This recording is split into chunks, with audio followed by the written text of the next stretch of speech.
Hello, আসসালামু আলাইকুম আপারা। আজকে সেই আবার কাঁঠালের বিচি দিয়া গরুর গোশ।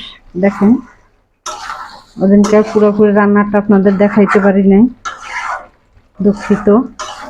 আজকে দেখেন এই যে গোছের ভিতরে কাঁঠালের বিচি কষানো প্রায় হয়ে গেছে। দেখেন, কষানোর পরে আমি ঝোল দেব। আমি পানিটা ফুটাইয়ে নিছি। দেখেন,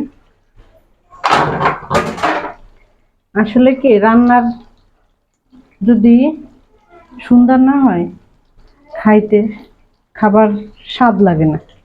দেখেন কত সুন্দর কালার। আজকে দিনকার রান্নাটা অনেক স্বাদ হয়েছিল, তাই আজকেও ভাবলাম একটু কাঁঠালের বিচি দিয়ে। কাঁঠালের সিজন তো শেষ হয়ে যাইতেছে। তরতাজা খাওয়া মজার।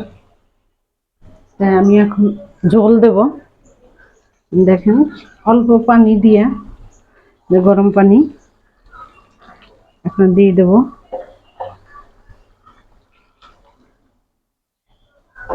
আসলে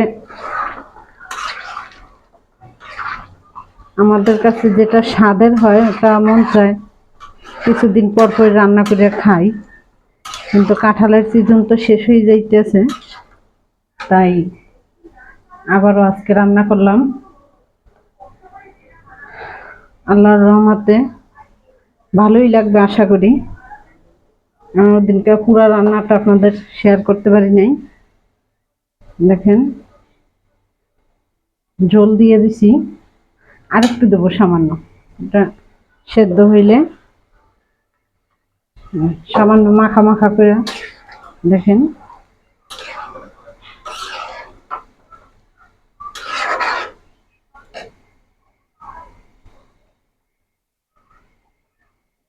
আসলে কি আমরা মেয়েরা ঘরোয়া কাজ করতে খুবই ভালোবাসি, আর যারা রান্না করতে ভালোবাসে না তারা কিভাবে অতীত মেহমান আসলে আপ্যায়ন করবে নিজের হাতে। আর নিজের হাতে রান্না করে মেহমানদারি করা স্বাদই অন্য রকমের, বা মনে অনেক আনন্দ লাগে। তাই আপনারা যারাই আছেন, মেহমান আসলে নিজের হাতে রান্না করে পরিবেশন করবেন, দেখবেন অনেক আনন্দ লাগতেছে। আর অনেকে আছে যে মানুষ দিয়ে রান্না করায়, ওটার স্বাদ আর নিজেদের হাতে রান্না করে স্বামী সন্তানদের খাওয়ানো বা আত্মীয় স্বজনদের খাওয়ানোর স্বাদই অন্যরকমের। আল্লাহর রহমতে নিজেদের হাতে রান্না স্বাদ।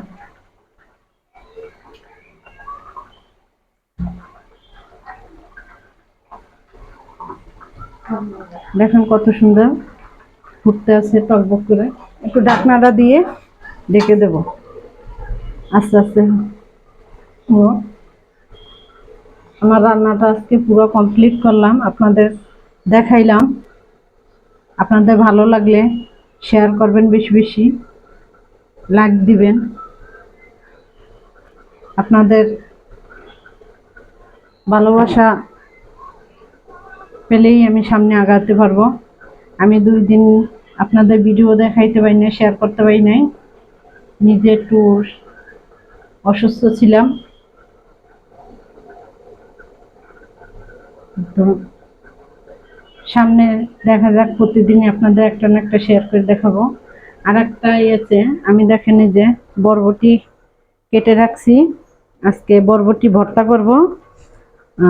এই যে কাঁচা মরিচ এই যে রাখছি, এই যে দেখেন। তারপরে রাখছি পেঁয়াজ আর রসুন, এটা তেলের ভিতরে ভাজা, মরিচ ভাজা, বরবটিরে সেদ্ধ করব হাফ। তারপর তেলের উপর হালকা ভাজা দেব অল্প সামান্য তেল দিয়ে, তারপর শিলপাটায় ভর্তা করব। আজকের রেসিপি এই পর্যন্তই। আপনাদের ভালো লাগলে শেয়ার করবেন। নারীদের সবচেয়ে বড় অলংকার তার স্বামী।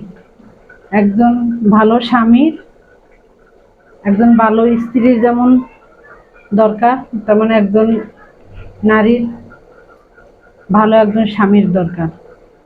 তাই স্বামী হইছে নারীদের অলংকার। আল্লাহ হাফেজ।